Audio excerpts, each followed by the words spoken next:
It's the evening of November 10th in 1961, and a young couple is desperately trying to get married. Kenneth Lazaro and Lillian Troop got their marriage license earlier in the day, and ever since, they've been driving around central Massachusetts trying to find a clergyman who can make the wedding official. But all day long, they've found no luck. So now they've resorted to asking random gas station attendants if there's any ministers nearby.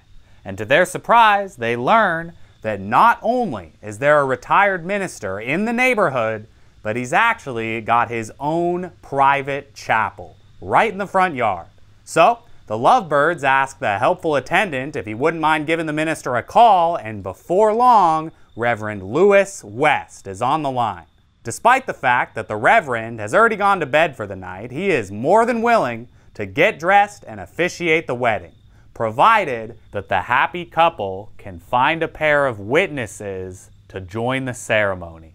And that is how Kenneth Lazaro and Lillian Troop were married at the world's smallest church, with the gas station attendant as the best man and the attendant's wife as the bridesmaid.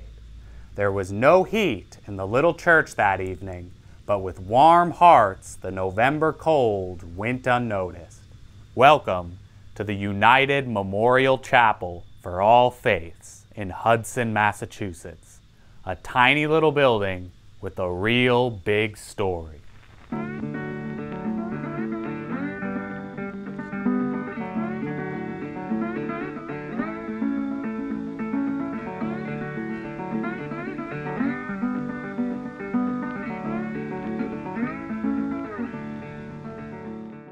So, is this the smallest church in the world? Well, the answer to that question is kind of complicated. Nowadays, it definitely is not. There's smaller churches out there for sure. But even when the chapel was originally built back in 1953, it still wasn't exactly certain whether or not this was legitimately the tiniest church on earth. But that said, one thing is for sure. In the 1950s and 60s, this was the smallest church in the world with a dedicated, active pastor. Reverend Lewis W. West, the man who built the church, held a small service here every single morning at 10:30 sharp. And what's more, he stayed true to the name of his chapel, too. Anyone from any faith was free to make use of this church. Reverend West always made sure that the little building was well equipped with a Protestant Bible, a Catholic Bible, the Torah, the Quran, the Book of Mormon, and many, many more holy books from all sorts of religious persuasions. No matter who you were, no matter what you believed, you could get married at this church, and for free on top of it. And let me tell you, a lot of people took Mr. West up on his offer. From what I've read, the Reverend married dozens or maybe even hundreds of happy couples within these walls, a fact that he was very, very proud of. As far as he knew, every single marriage that the Reverend ever officiated in his little church had been successful. Sometimes the young couples even came back to visit him, which, believe it or not, being visited was kind of the entire reason that Reverend West built the church in the first place. See, when Lewis West first retired at the age of 68 after a long career as a pastor, he very quickly realized that he was kind of lonely. All day long, he would sit at his house and just watch as car after car blew right by him. Nobody ever stopped and nobody ever came to visit. And so, Reverend West had the bright idea to build a tiny church to try and catch people's eyes from the road, and before he knew it, Sunday service at the world's smallest church was regularly attracting 50-plus attendees, many of whom were children, which was kind of a common theme with this chapel. Kids just seemed to love it. Every day, some of the neighborhood children would bring Reverend West some flowers for his church altar. It really seemed like the small size of the chapel just made the kids feel at home somehow. Check this out. Here's a particularly amusing little anecdote that I found in an old issue of the Boston Globe. One day, a whole flock of young kids happened upon the church as they were walking home from a day of swimming.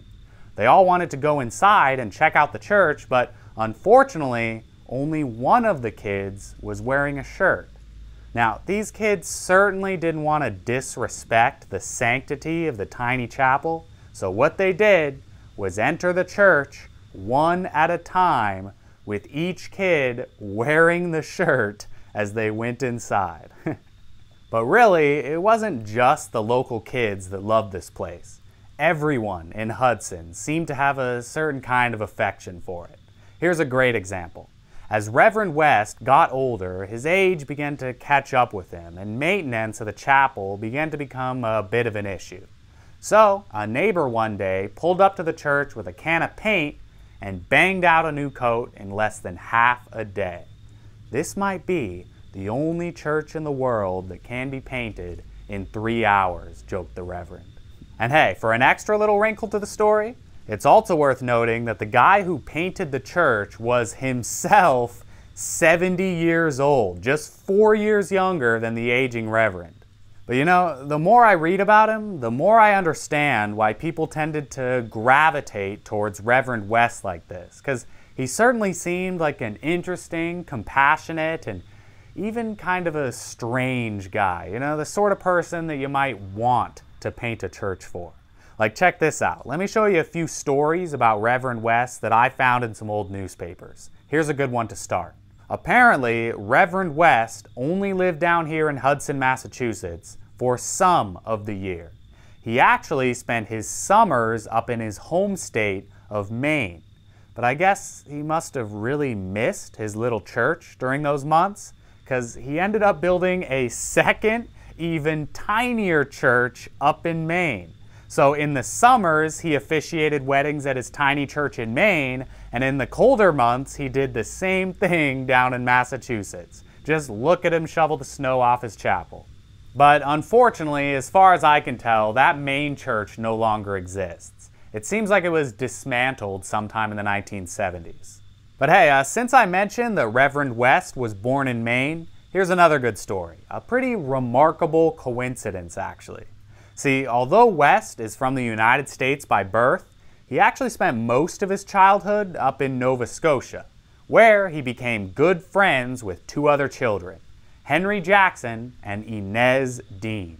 But as the three kids grew up, they just kind of naturally parted ways and lived their own lives until 1956, when a 71-year-old Henry Jackson was living in Massachusetts and heard through a mutual acquaintance that his old friend Inez Dean just happened to be living nearby. So he went to visit her and reminisce about their childhood in Nova Scotia, and long story short, they fell in love. They wanted to get married after more than 60 years apart. And who better to perform the ceremony than their other childhood friend, Louis West, whose tiny church Henry Jackson just happened to read about in the local newspaper one day. And so, half a century after growing up together, three old friends were reunited, two of them married by the third at the world's smallest church. This is one of those little moments in history that I think is truly unique. The kind of thing that will probably never, ever happen again. But hey, like I said earlier, in addition to those pretty heartwarming stories, there was also kind of an odd side to the Reverend. Like, look at this. Back in the 1930s, Reverend West was preaching in South Boston when he heard tell that the mayor of nearby Woburn, Massachusetts, had come up with the kind of bizarre plan to combat public drunkenness. What the mayor wanted to do was put anybody arrested for drunkenness in a lion's cage and then parade them around town as a way to publicly embarrass them. And when the Reverend heard about that plan, he kind of had a strange response to it, to say the least.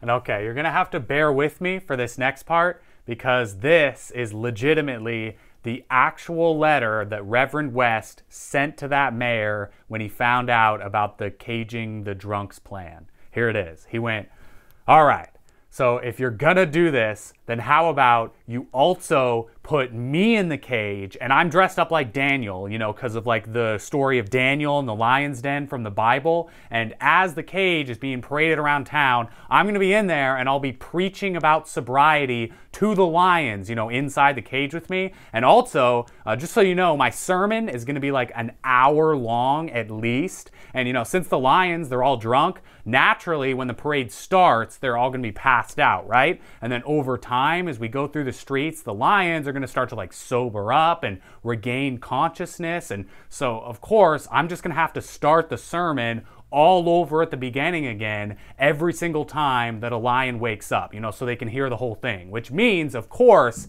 that the first few lions to wake up are going to have to hear the beginning of the sermon like 15 times. But I don't know, if you ask me, I'm thinking that might actually be beneficial for them. Oh, and also, remember how in the Bible there's like an angel in the lion's den with Daniel? Well, how about you put a cop in the cage with me and I'll just dress him up. I got this great costume for an angel at my church with like a beautiful set of wings and this big gown. And oh, and just make sure, just promise me that the cop you send me to be the angel is like really, really fat, okay? I want like a nice fat angel in that cage with me. Oh, and I almost forgot, one last thing, just as a warning, I'm also planning on making this sermon super dry, like just insanely dry, like so dry that the lions might actually end up covered in dust by the end of the parade. And you know what, now that I'm thinking about it, actually, this speech might be so dang dry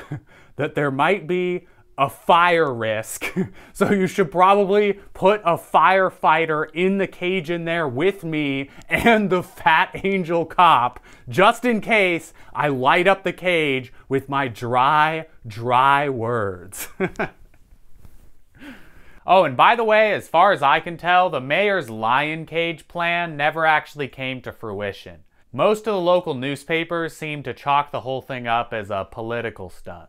I don't know about you, but for me, this is such a hard story to interpret. Like, in my opinion, I'm kind of thinking that Reverend West was maybe trying to mock the Woburn mayor here by making the cage plan sound as silly as possible. You know, especially with those parts about how he's gonna keep restarting the speech and how he needs a fireman in the cage because the sermon is gonna be so dry that it might start a fire. Like, that just seems like too bizarre to be a genuine idea to me. But either way, whatever Reverend West's intent was with that letter, you just cannot deny that he was an interesting guy. So how about we end this video with probably my favorite little detail that Mr. West added to his tiny church. See, when Reverend West died in 1967, his daughter, a woman named Velma, wrote a very nice story about her father and his tiny church. In the article, Velma talks about attending her father's full-size church services as a young child back in the 1920s and 30s, and specifically, she remembers the unbearable temptation that she always felt as she walked by the long rope affixed to the great big church's bell. It took all her strength not to reach out and give that rope a yank. And as Velma says, Reverend West must have noticed his daughter longing to pull that rope, because decades later, when he built his own tiny chapel with its own tiny bell and a tiny rope, he put a sign next to the rope that just said, "Let the children ring the bell." Or maybe just ring it yourself. Thank you for watching, and I'll see you next time.